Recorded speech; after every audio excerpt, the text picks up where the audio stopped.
Good evening, ladies and gentlemen, and welcome to the Stephanie Stevens Show. I am Stephanie Stevens, and I will be your host for the next 35 to 45 minutes.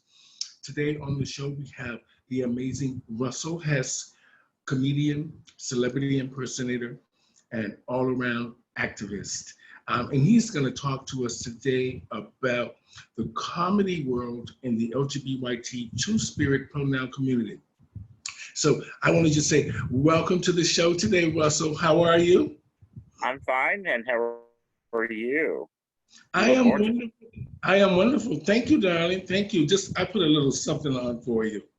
You know. I did. So I got my little new hat. I just thought, isn't it pretty? I know I love the hat. It's great. I was gonna mention that. I love it. Where did you get it? I got it at Walmart for $1.50 on the clearance. Oh, well, it's cute. I am the clearance queen. I am the queen, honey. Oh, you're just like me, honey. Every chance I live alone, so every chance I get, I shop at the dollar store or the thrift store. I have no shame.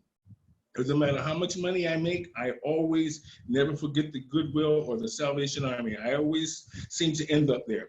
I have some great stuff in my place from those places, so nothing wrong with being thrifty. You know, at our age, we need to be careful with the dollars. Now, the reason I asked you on my show today is because I found your story rather interesting. When I looked around your pages, I found your life was interesting. But when you messaged me and said that you would like to talk about the certain things that I put up on the wall, and I want to focus on the comedy. Now, as you know, when did you where are you actually from? I'm actually from Columbus, Ohio. Okay. So you live in Polk County now? I live in Polk County, Florida. Okay. Well, I'm from Orlando, Florida. I just been living in Canada 30 years. And now, why did you leave Ohio? Did you leave Ohio to go to Polk County for a job or something? I left Ohio because my mother was in government and I was gay, and she was a stern Republican. And actually, she died hating me, so that's another story altogether. But Hmm. I did it so I wouldn't ruin her career and I could be myself. And I moved to Orlando Oh, at okay. first. Now, when did you started doing comedy? Let's talk about the comedy just for a minute. I'm going to go back to a few things to sort of set this, put the, make it all make sense for everybody. When did you start doing comedy? When did you know you were a comedian? I did comedy when I was, actually, I noticed I was funny in junior high because I was very, you would hard to believe it now, look at me because I'm kind of large, but I was very thin and skinny and I got picked on a lot. So the only weapon I had was my tongue. And I had a lot of quick wit and got myself out of a lot of situations. And then one Hmm. day, when I was very early, I don't know if you remember a show called Star Search, this Hmm. Star Search got on and didn't go far, but still, I got on. And, it kind of went from there because once you've been on TV, you get into clubs and things. But, well, actually, I was of age because back in the day, you could be 18 and be in the bar. So, not Hmm. like it is now. So how many shows have you actually been on? Anything that we recognize? Like you said, you were on Star Search, Yeah, and yeah. I was on Star Search. I auditioned for America's Got Talent not too long ago. Made it to round three. mm-hmm, I haven't really been in a lot of TV shows per se. I have because I also did drag, and so I kind of went that route. mm-hmm. Basically, I just want to be on stage and be the center of attention because I was a lonely child and a spoiled brat for a lot of some parts of my life. And I like entertaining people, and I it's nice that they're laughing with me instead of that. Oh, wonderful. Now, can you, is there a market in the LGBTQ two spirit community for a gay comedian? Um, there is a lot of gay comedians here in Florida, Mm-hmm. um, and a lot of gay friendly comedians here in Florida. Um, I've met quite a few, and there's actually a a gay comedy thing that was in Orlando that was on Mills Avenue. I forget the name. Mm-mm. Well, the only place I know in Florida that has shows is the Parliament House in Southern Nights. Yeah, okay.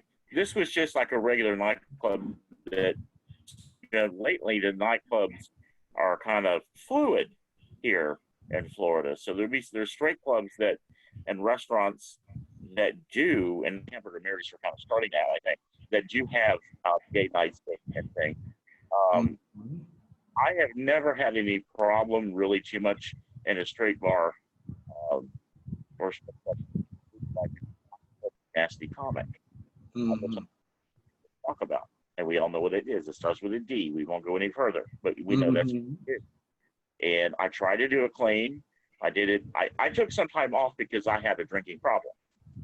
Okay. So that, and so when I got back in it though, in a 12-step program, I became chairman of the board, and I created this show, a talent show, so to speak, to raise money. And I went back and did stand up for the first time in like 25 years and got a standing ovation. And I'm like, I could do this again.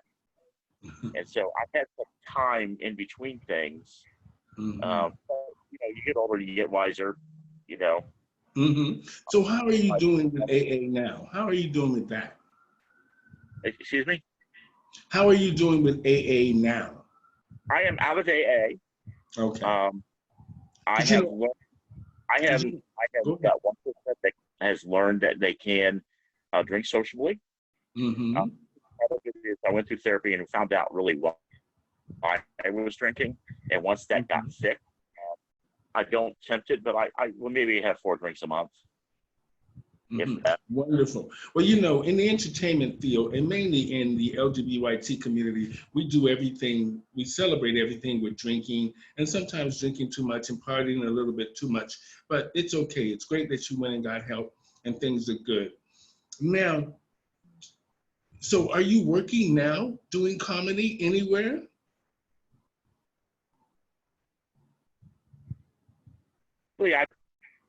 I've been doing celebrity impersonations, but I do it campy.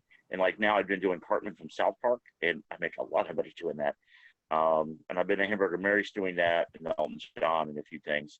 But I'm thinking about going up there doing the finals as a comedian because, well, that's great that you're going. Where are you going to do the finals at? Hamburger Mary's in Clearwater. Oh, okay. I hear it's very popular, Hamburger Mary's Clearwater. Yeah, it's very popular. Everybody's been. It feels like a second home. My bar I go to is City Side in Tampa.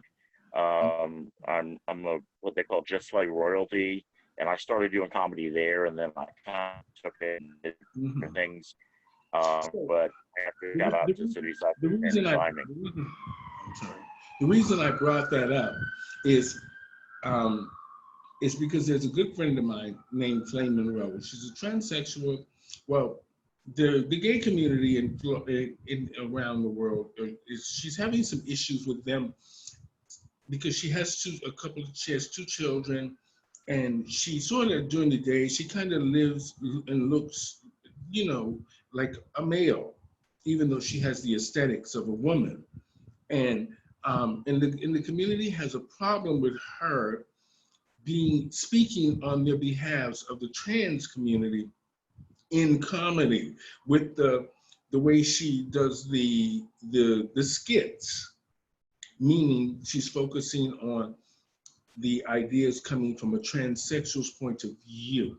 That was the reason I asked you, is because I want to know if you heard of her, because she's doing really well in the comedy world. And I actually spoke to her a couple of times. She watched a lot of my shows.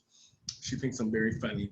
And I told her that I started my career emceeing most shows. I always did drag very easily, but I'm very good on the microphone. And we were trying to put together maybe a trans comedy troupe, or review not in a small sense, not the kings of comedy or the queens of comedy. So this was another reason I reached out to you, is because I knew you were part of the LGBT Two-Spirit pronoun community. Now, I see that you've been married for 30 years. Yes. 5 legal. How does that affect your career? I gave up doing shows originally, because I was a drag queen originally, and I did the comedian part because honestly, it made me a better host, and also it was good money. I got paid that, but he got jealous and possessive a little bit because people were touching me inappropriately. They did that back in the 90s, 80s. You know, and I'm like, look, it's part of the act. You got to get over that. But you know, I loved him, and but I'm back now, and he's settled it fine. There's a, you know, look, we've been together 30 years, okay? Ain't nobody taking me away from him, you know, and I'm not going anywhere. So well, you know, that's a good thing secure. that you you show the world that the LGBTQ Two-Spirit pronoun community can have solid and loving relationships. It's good to see that he supports you, but sometimes the touching and all of that, we understand that it's inappropriate, but sometimes it just comes with the business and how you deal with things. And it's good that you handle it in an adult way. I always do that. Before I had most of my relationships I've had were long relationships. So working in the bars constantly, I always seem to have had an argument with whoever I was involved with because they didn't like people touching me or talking to me. But aesthetically, when you look like a woman and men are just drawn to you, gay men are drawn to pretty things, straight men are drawn to pretty things. People are drawn to pretty things or things that they think are pretty. So it's easy for you to get laid or find somebody that'll buy you a drink or take care of you in a sense. And now, how do you find Polk County for the LGBT community? How is that? What kind of county is that? Is it a supportive county? Kind of. You have a little bit of support, but for the most part, you are in the South. You are in a redneck community. It has one gay bar in the entire county, and this county is the size of the state of Delaware. Oh my God. So it's a huge county. It's pretty much all of Central Florida. You have one gay bar, and you know, we do have a wonderful Polk Pride event. Of course, it got canceled this year, but it's wonderful. It's done in a park, and there's a lot of support. There wasn't any problem. There's a lot of corporate sponsors for it. So there is some, but there's a lot of work to be done, and I plan to do that in the Rainbow. Oh, okay. Now, when you say that you are you actively doing drag now? I do the celebrity impersonations of Elton John. I'm working on Elvis, and I do camp drag. Oh, so okay. I'll put curlers in my hair, and and do like Carrie Underwood's when he cheats, and have a baseball bat in my hand, and go after a straight boy in the audience. But it's all tongue in cheek and stuff. I don't take it seriously anymore because it's just drag. Oh, okay. So do you do this live or is this lip sync? It's lip sync for now, but I can sing.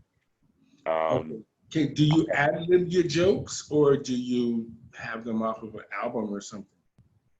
It depends. A lot of times I do. What I like to do first is I go in before the show, and I talk to the people in the audience and find out what kind of audience I have. So I have some kind of preparedness to go. I even do that when I do a drag show.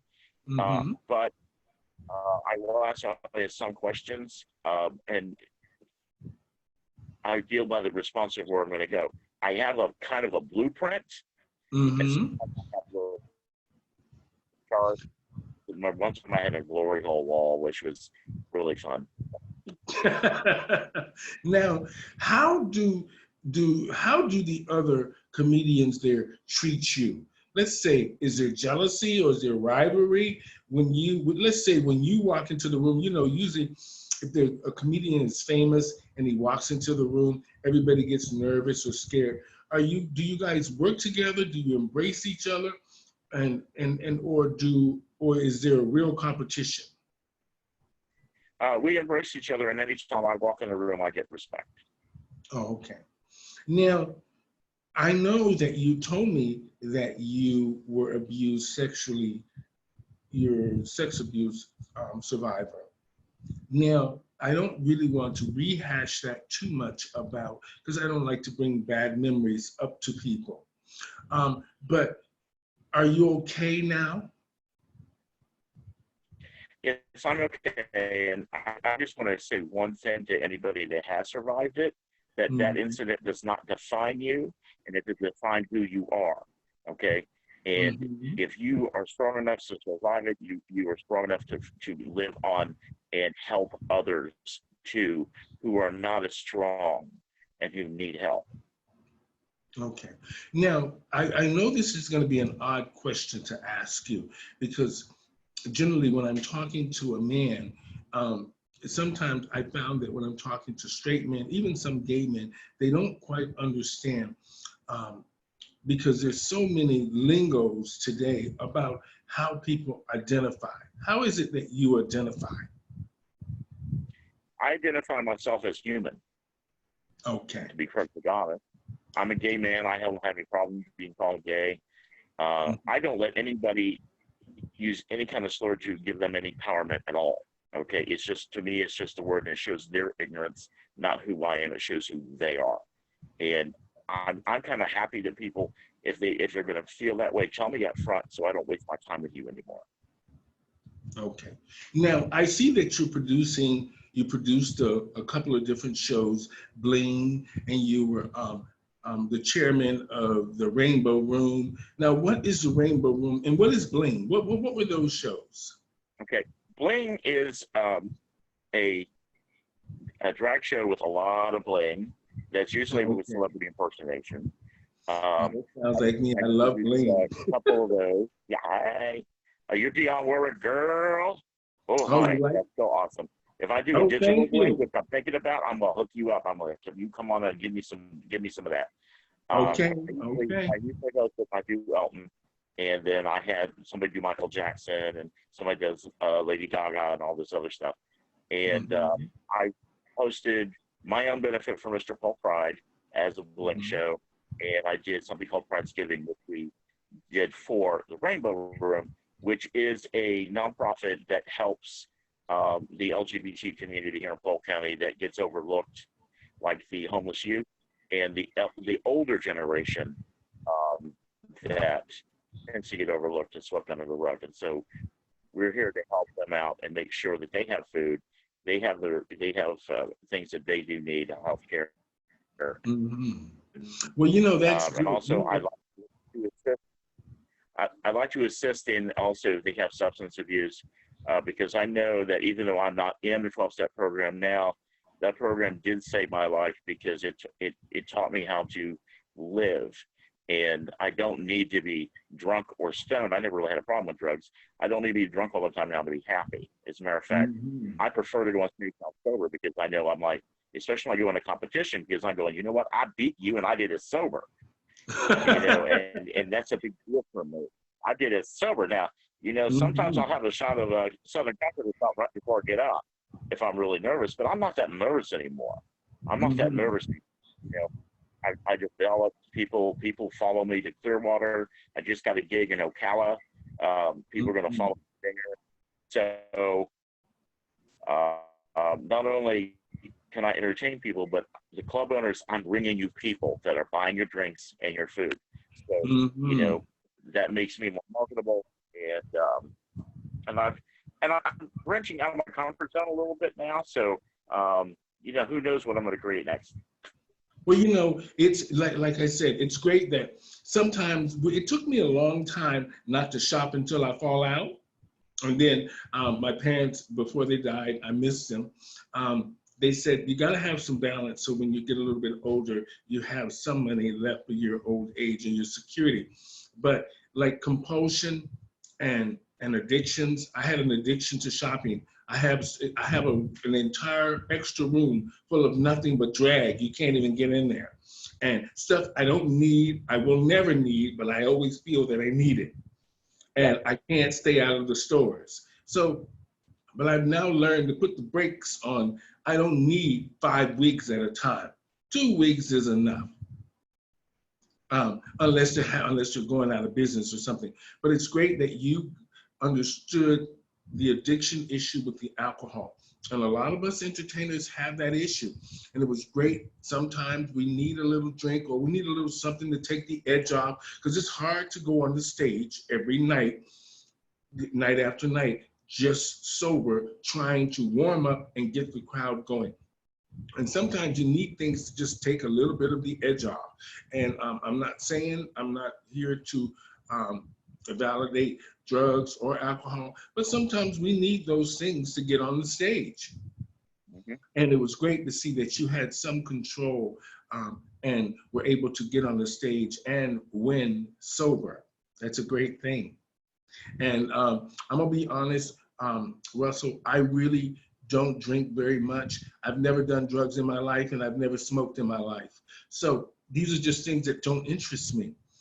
And I am glad I met you, because I'm going to look at some of your stuff, and I think that we could work well together. Now, where do you see, we're in this pandemic now, and there's no money. So what do you think, what do you think is going to happen? Do you think we're going to go back to work? Do you think things are going to get better? Because the bar scene is where we work. I mean, we do festivals and conventions and all these different kinds of things. What's the next place you think we should be looking for work? There's a lot of bars here in Florida that are just getting their food license so they can be open. I don't see, I'm going to say this, I don't see why a little independent bar can't be open, but Chili's can serve liquor. I do not see the reasoning for that or the rationality behind that. Mhm. I'm not going to say that it's fair to say this all happened around Pride Week, Mhm. but maybe. I'm just there. I see that we will probably, I mean, in Hamburger America, we have to wear a face mask, a clear face mask. It's cumbersome. I have worked it into the act though, because we always the creative one. Mhm. I'm a person that I don't bid, I don't own. I look for solutions, and I work with that, because you need to have the positivity. We will be going back to normal, or a new normal. I think at this point they'll probably just reopen everything and be required to wear a mask. Mhm. Um, you know, Well, I I, hope I, I'm I not hope it seeing the bars happens. open before the year. Oh, okay. And, I hope it happens, because we got a lot of holidays coming up. somebody got to pay the bills. Yeah. So I mean, I need my credit. we got to open these businesses back up. I don't have to do too much, but I do have to work. You know what I mean? To do a little bit. I mean, I have to do Uh-huh. a little something. I don't have to worry about, the roof over my head, thank God, but I need to, have money for other things. Um, and being, it's this, I feel so sorry for the girls who really rely on just drag or being an entertainer for their livelihood. It's a scary time, and mainly those dollars that we would be getting during the show, those tips, that is grocery money for some of us, and and light bill money, and phone bill money. That must be really hurting the girls real bad. So I hope they figure this coronavirus out. I really do believe we should have a vaccine, because I think if we go into the winter months, we're going to have a real problem. Yeah, I just say too though that I'm really grateful for the digital shows I've been doing. I actually Hmm. did a show for Wisconsin. It is not only on their digital show, they put me on their screen Oh. with my and stuff. So this may be a way to do it. some people think you're good maybe to do you know what, you're working, get your name out there. I'll be honest with you, I've had more booking offerings in the last 4 months than I normally get, because I'm a little differently. I was looking at punks and kind of got away because of that. It's such a cool place, you know? But you know what? I'll get it again. Because what I have to say is, my advice is, you just ask, don't make them come to you, because you know what? They're busy trying to run a business. You show them what you can do. You send them videos of you. This is how, you know, so it's you do things, handle yourself, and for God's sake, please keep.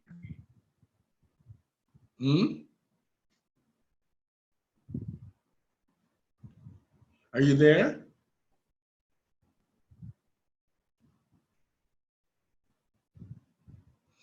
Well, today I am talking to Mr. Russell Hess. He's a comic and a comedian from Polk County, Florida. I'm here. And can you hear me? I think it was a solar flare. Yeah, can you hear me? I can hear you. Oh. I can't see you, but I can hear you. So, you know, it's a good thing that we're going back to work a little bit now, and hopefully things will get better down the road for us all. And you know, I'm glad that you've overcome a lot of the things that you have overcome, and you're making it work. I love the idea of the virtual shows. But you know, I hope the girls have learned so much from the beginning of doing the virtual shows until now, because I just find that if you do drag in your living room, it just looks kind of silly, mainly if Facebook mutes your music. But for some reason, they seem to have come to some kind of an understanding to where they let some of the song play and then they mute it. So, which is, I guess, is in all fairness, because the artists deserve to be paid for their work, just like we deserve to be paid for our work. Now, what do you think of the virtual shows? Have you seen any really good ones? The 50s Digital Days, I'm biased, and it's a very good show. I've done some shows digital, but just a lot of people just independent out doing their own thing. I used to claim music, that usually promoted. And also we have Power Infinity's Queen of the Night. There's stuff that's on that. It's very good. So we have a lot of choices, and I'm sure there's hundreds out there I'm not aware of, but you know, there's a lot of places you can go. It's just about keeping your name out there.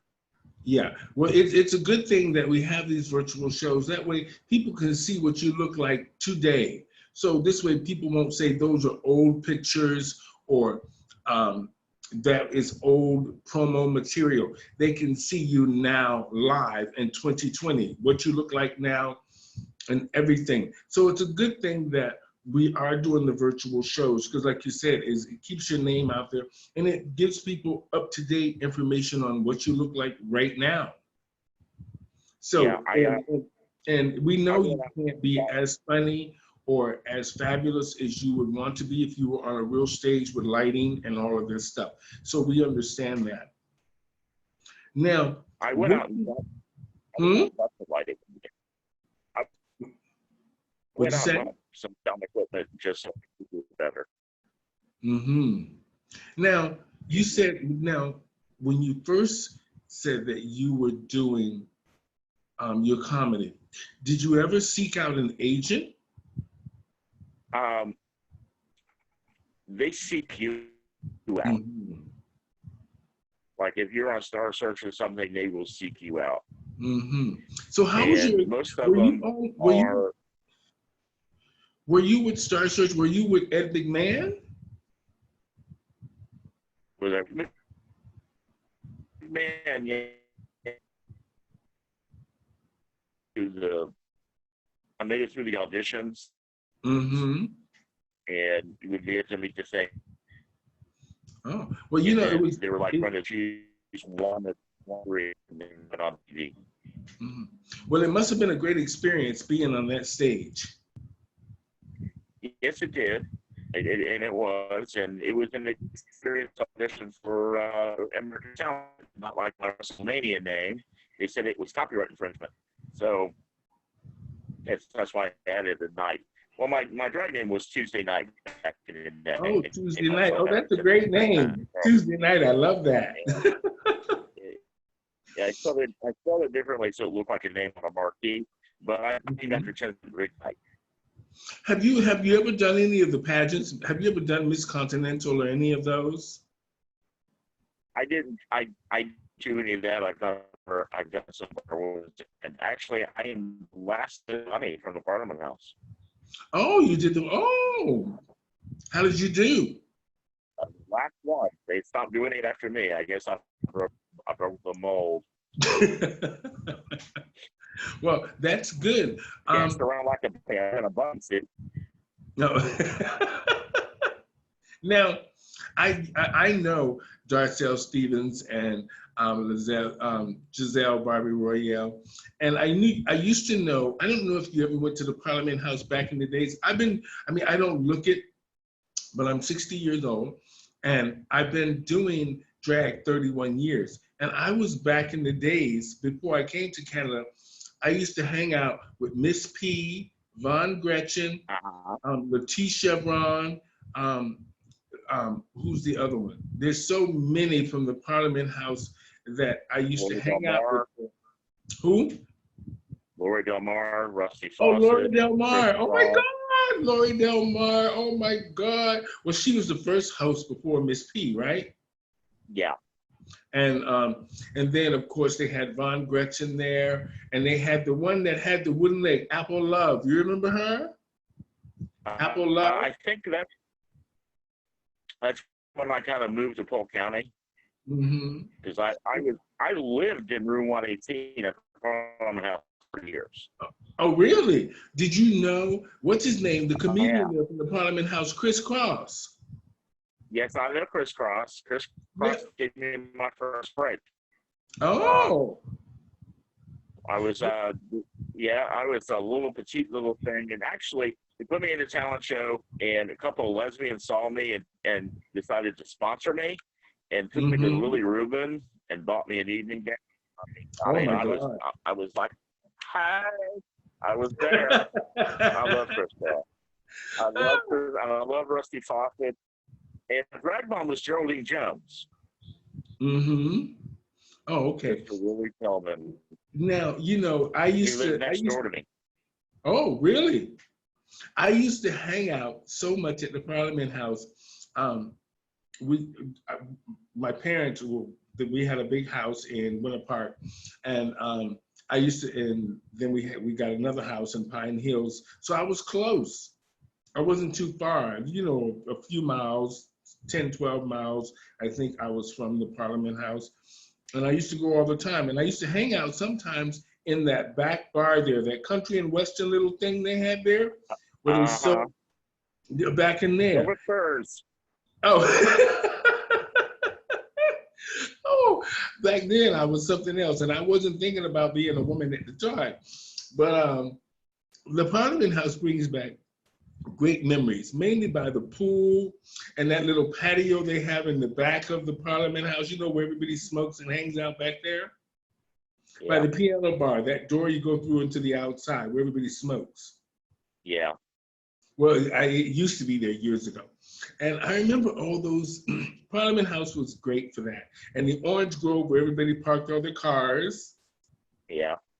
Yeah, I think about all that all the time and how great those days were. Russell, it was great talking to you, and you've shed a lot of light on our lives, and hopefully we will get to work together and do something down there in Florida or wherever. And because there's not much happening up here in Toronto, because even the entire entertainment, all the theaters are closed, all the dancers are out, everything's out of work here. And plus our gay community has depleted, it's just gone to like 2 bars or 3 bars. So, and they're right next to each other. So, and now they're getting ready to put condos in one of the most popular bars spots. So we really don't have much of anything going on in Toronto anymore. So I'm looking to be traveling when all of this pandemic is over, or when the restrictions are lifted. So hopefully we will get to work together, Mr. Russell. Oh, I love it. I even have something like, if you can do Tina Turner, I can be Elton John, and we can do The Bitches Back. Oh yes, we could carry on. And I can't stop thinking about the name Tuesday Night. I love that drag name, Tuesday Night. That's amazing. It is. Well, it's just that drink out at the apartment house. You remember that? Yes. Everybody got drunk. $2, I was drunk. I lived there. So I didn't have to worry about driving home. And let me tell you something, though. I never left that bar alone. I'm just saying. Well, the Parliament House is known for beautiful boys. So that was a good thing. Well, I'm going to let you go. And I just want to say thank you so much, sir, for the little insight on it. Now, if people want to reach you, how do we reach you? Like if you want people to book you or see what you do, so you have a YouTube channel or Facebook channel and all that? Yeah, just the Russell Mania Night, or just Russell Hudson. I'll hook them up. They can just go on my Facebook and I'll hook them up.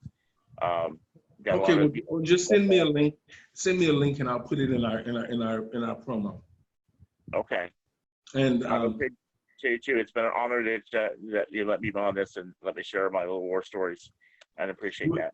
Well, you're welcome anytime, Russell Hess. Ladies and gentlemen, on the show today, I had Mr. Russell Hess, comic, celebrity impersonator, drag name Tuesday Night. Oh, I love that.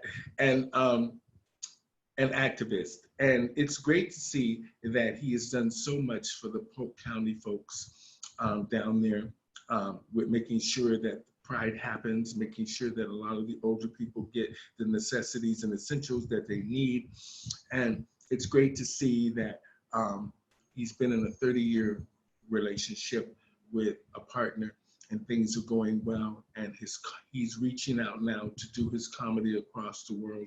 And I just want to say thank you to Tuesday Night, or Mr. Russell Hess, for being on my show today. He was fabulous. Thank you, Russell. You're welcome. And you guys have a great week. Over and out, everybody.